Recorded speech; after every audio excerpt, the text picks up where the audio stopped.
بسم اللہ الرحمن الرحیم۔ تو چلیں پریزاد کے ساتھ اپنا سفر جاری رکھتے ہیں۔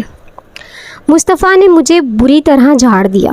تمہیں کسی نے بتایا نہیں کہ مالک بہروز کو آج تک کسی نے یوں راستے کے بیچ نہیں ٹوکا۔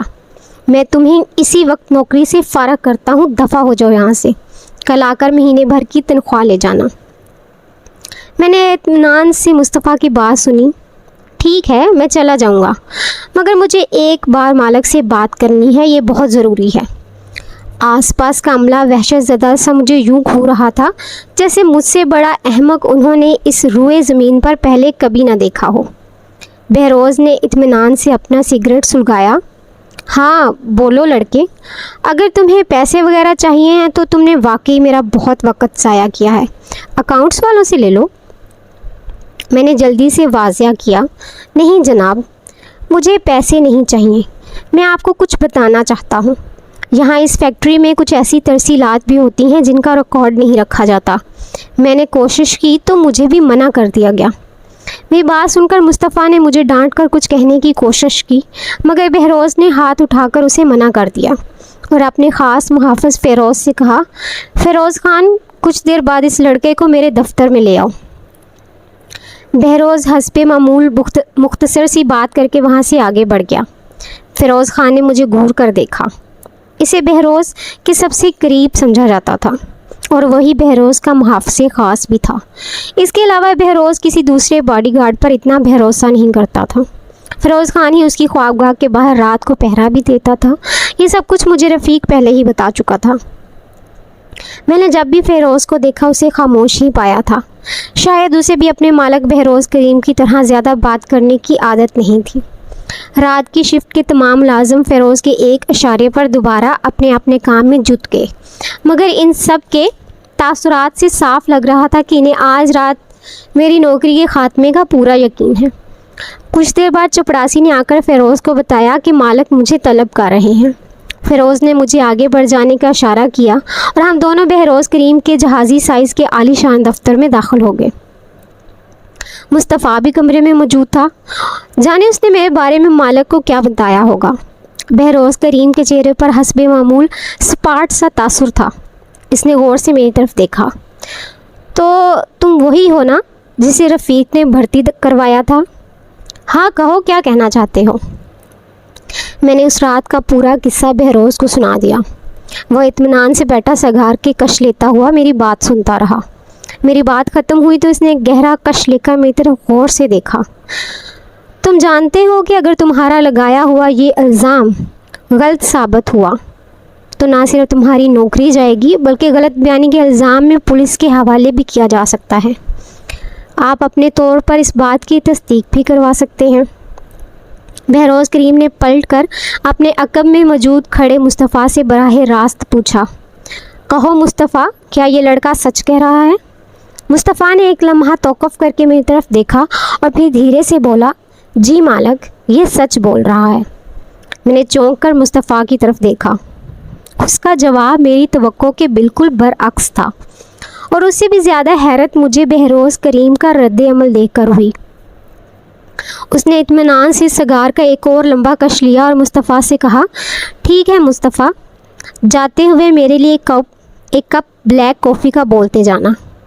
بہروز کو میرا خیال آیا، لڑکے تم کافی پیو گے؟ میں نے جلدی سے انکار میں سر ہلا دیا۔ مصطفیٰ کمرے سے جا چکا تھا۔ میں نے بھی واپسی کے لیے دروازے کا رخ کیا۔ بہروز نے مجھے آواز دے کر روک لیا۔ مصطفیٰ میرا خاص آدمی ہے، میرے وفاداروں میں سے ایک قریبی وفادار، لیکن مجھے اچھا لگا کہ ابھی وفاداری کی یہ نایاب صنف دنیا سے بالکل ہی ناپید نہیں ہوئی۔ تم نے اپنی نوکری کی پرواہ کیے بنا اپنی وفاداری نبھائی۔ میرے ذہن سے تمہارا نام نکل گیا، بڑا دلچسپ سا نام تھا۔ بہروز نے ذہن پر زور ڈالتے ہوئے میری طرف دیکھا۔ میں نے دھیرے سے اپنا نام دہرایا، پریزاد۔ بہروز مسکرایا، ہاں پریزاد، میں نے اس دن بھی محسوس کیا تھا کہ تمہیں اپنا نام کچھ خاص پسند نہیں ہے، تو پھر تم یہ نام بدل کیوں نہیں لیتے؟ میں نے بہروز کی طرف دیکھا۔ نام بدل لینے سے میری قسمت تو نہیں بدل جائے گی مالک، اور ویسے بھی یہ نام مجھے میری اوقات یاد دلاتا رہتا ہے۔ بہروز نے میری آنکھوں میں جھانکا۔